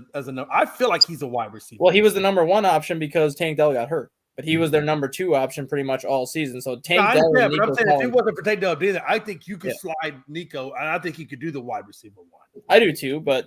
I mean, if you have a guy in T. Higgins that's a bona fide number 1, bring him in. Then you have number 1 because of the cap space. I'm wondering if they could put that money at other spots on their defense or wherever to improve those spots. Yeah. That's the only reason I was bringing up the T. Higgins. Well, I like I said, I think T. Higgins would help just about any team, and it didn't matter. Yeah, so like. Houston has already got a pretty good team, and it's interesting to think that just a few years ago they were the laughing stock of the league, and all of a sudden you Not bring anymore. in a rookie coach and a rookie quarterback, and what a difference a day makes. You know what I mean? Damn right. That's Well, look at Cincinnati. Just 2 or 3 years ago, they were riding the high of, before they met with Kansas City, that they were the next big thing, and Joe's doing the next big thing. And now we're looking at tearing them down, and parts are going here and parts are going there, and now it's like back to normal Cincinnati-ville. good. Well, that guy will be back in a little bit. He likes to just poof. And he's gone. Hey, he was there. He'll be back though. Mandela effect. Was he really here? That's right. I don't know. I just feel like with Cincy, they were riding that huge wave of emotions, leading that season. I think it was Joe Burrow's first real season after that injury. And ever since then, it's just been downhill. Nothing has worked right. And now they're dismantling the team. So what does that mean for Joe Burrow? Oh, and I forgot they did have one other guy end up leaving too. Their tight end Irv Smith Jr. is off to KC. So interestingly enough, that would, if no doubt in my mind, if they were to trade T. Higgins to Houston, they would absolutely go after Justin Jefferson. Oh, of course. Oh, yeah, why wouldn't they? Yeah. Reunite those two. Yeah, because they're not going to be able to survive just with Pace alone. You'd get those free 2 first-rounders that you could just pass right over to them. So I mean, that you'd get for T. Higgins leaving. Well, now that Mix is gone, who are they going to rely on now in their running game? I don't know if they have any true. I mean, he was their kind of their running game over there. Who was the other guy they had? I thought they had somebody else there. It was I know his name, but I can. Wasn't it? Wasn't that guy's name Hunt? Gerard Butler or Gerard something like that. Gerard Butler. We are Sparta. No.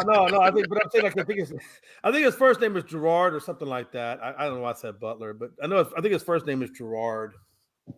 He used to be on my fantasy league a long time ago when he. Yeah, that's why you don't remember his name, and you didn't do very well at that. Well, actually, I came in second place. Thank you very much. Leave me alone. Devin Singletary. Well, he was at Houston, wasn't he? Zach Moss is gonna. I guess they got to pencil it as a wide receiver one. Zach Moss, Chase Brown, Travion Williams, and Chris Evans. I mean, that's all they got on their list right now. Oh, I don't know. We'll see. I guess Zach Moss is going to be the next man up. So, well, listen. I heard that there is, for the Cowboys, Boston Scott's available. You can keep that shit. He might be right in your, wheelhouse there in terms of cost. Yeah, but is it really going to do a damn thing for us? I mean, we got Vaughn, we got Dwiddle. What is Scott really going to do? Anything different? I'm just let them do with the draft. I mean, I think that's going to be the best mode for them. Don't worry about trying to pick up other people. Just handle your business. And Jerry, don't screw this up. Damn it! Find someone in the draft. I'm surprised you got that out without laughing. Scott is just. I mean, that's almost like an insult at that point. It's an insult to you? Is that what you're saying? All of us as Dallas fans. Yes, absolutely. It's an insult. I mean, well, all right. He's stuck with money.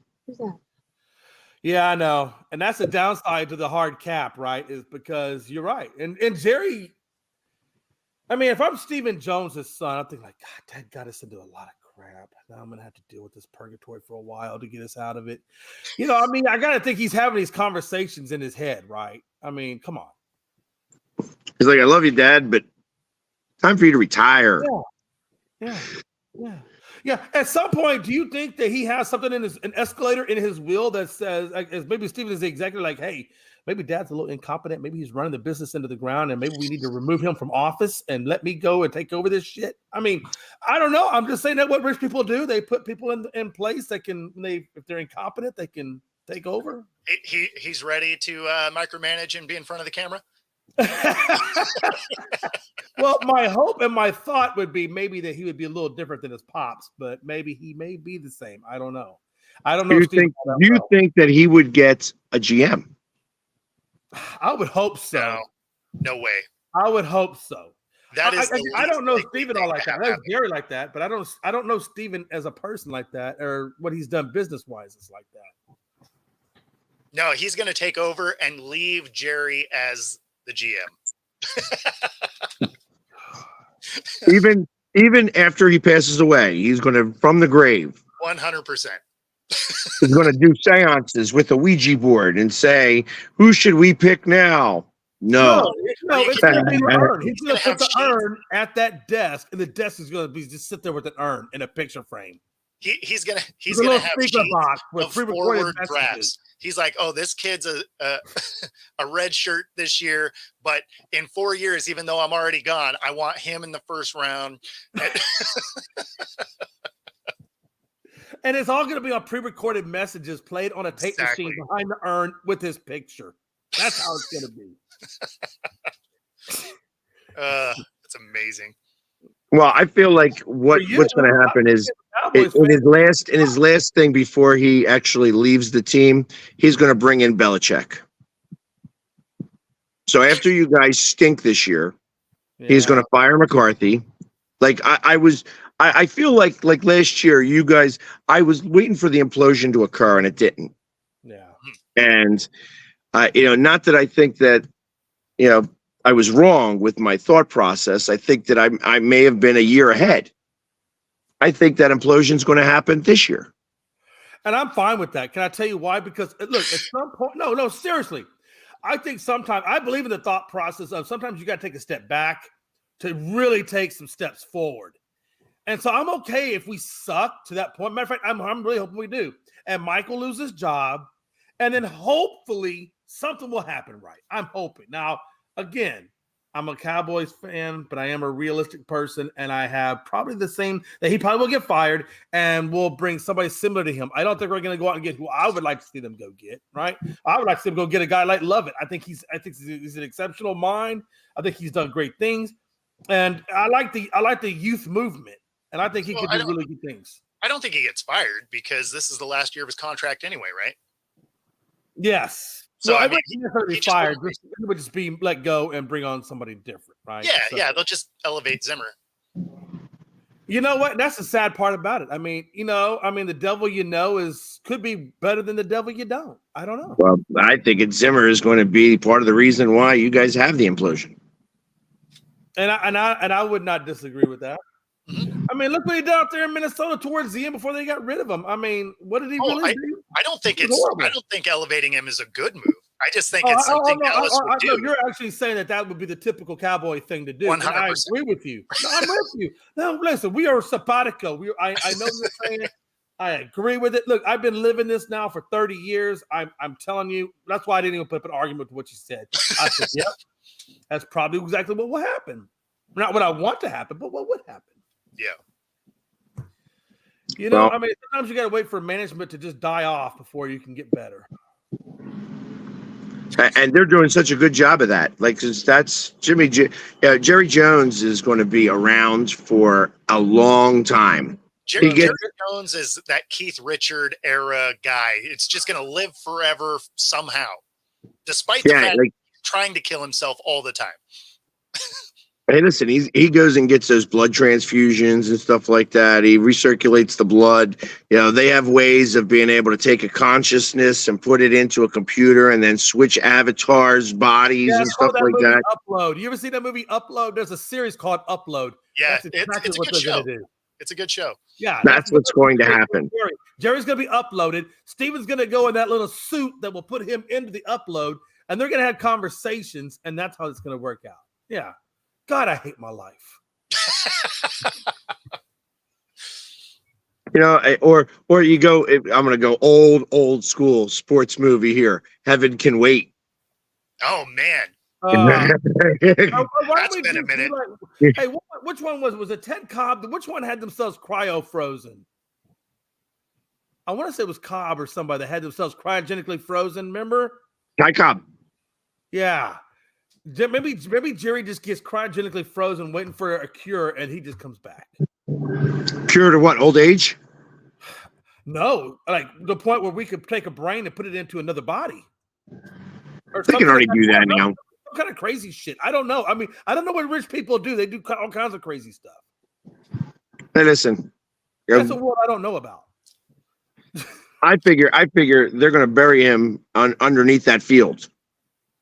That's where they're going to play football over top of his body. Put him under the star. Yep. Because you ain't put him in the end zone, baby. Jerry going to be front and center in the star. Well, definitely not going to put him in the end zone. Dallas doesn't visit there. Exactly. So isn't that and Seattle's doing that right now? Is that what's going on? Because where were you in the playoffs? Oh no, they could get in the end zone. Okay, they just couldn't stop anybody. I mean, you do got your 1-2 Super Bowls, whatever. I get it, man. I'm there. I got it. No, we only won. We only He's only got one. We've been to 3, and it was more recent than ours, so we can go with that argument too. I'm fine with that. I mean, they've been to 3 since you guys have won your last one. So yeah, there is that. And I'm not trying to be facetious. I'm not trying to be sarcastic or anything. This is actually an honest question. How many Super Bowls does Philly have? How many what? How many Super Bowls do y'all have in Philly? I know you got at least 2 or 3. What that we've been to? Super Bowls, No, yeah, Super Bowl trophies. Rings.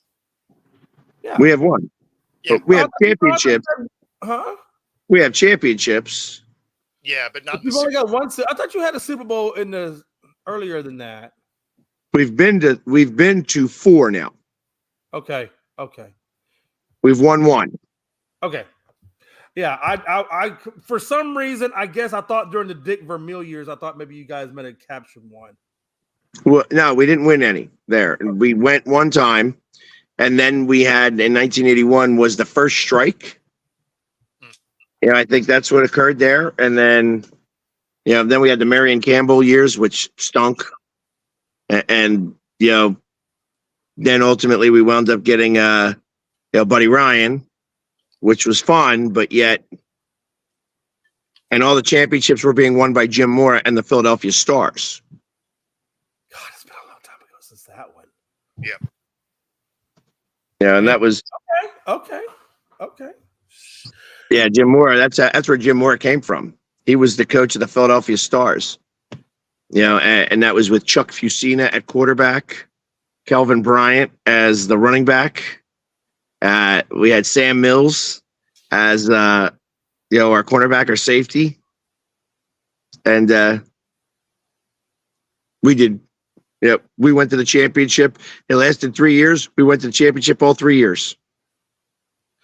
Let me ask you guys a question, and I'm switching gears a little bit, but I'm staying in Philadelphia, or I'm staying in Pennsylvania.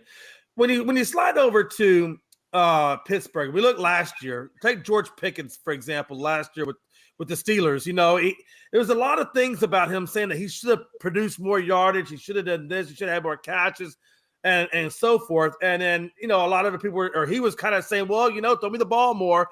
And Lockett, and of course, and Trubisky, I guess, weren't getting the ball nearly as much as he wanted. Do you think now that obviously, we know what Russell Wilson has done in Denver, which wasn't a whole hell of a lot. But do you think when he goes to Pittsburgh under Mike Tomlin, which is a no-nonsense type of guy, do you think that Pickens is going to get more catches with Russell, who likes to air it out?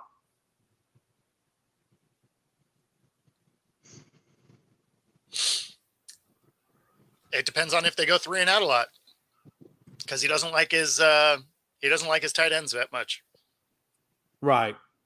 So if they can stay on the field, he'll get opportunities to chuck it downfield. But that was one thing that was a problem here in Seattle, especially towards the end, is because he wasn't quite as elusive as he used to be. He still has decent straight line speed, but he doesn't have that ability to pirouette and run around as much. He does end up with a lot more 3 and outs. So although he is a more capable passer, you got to be on the field to do it, right? So and based on that observation, then we know that Pittsburgh had a fairly good team. I mean, if you get past the if you take away the quarterback's position, right? I mean, they had good wideouts, they had good offensive line, good defense. TJ Watt's doing TJ Watt type things, right? Yeah, good running backs with Warren and Najee Harris. I mean, they have a pretty formidable team. They just need somebody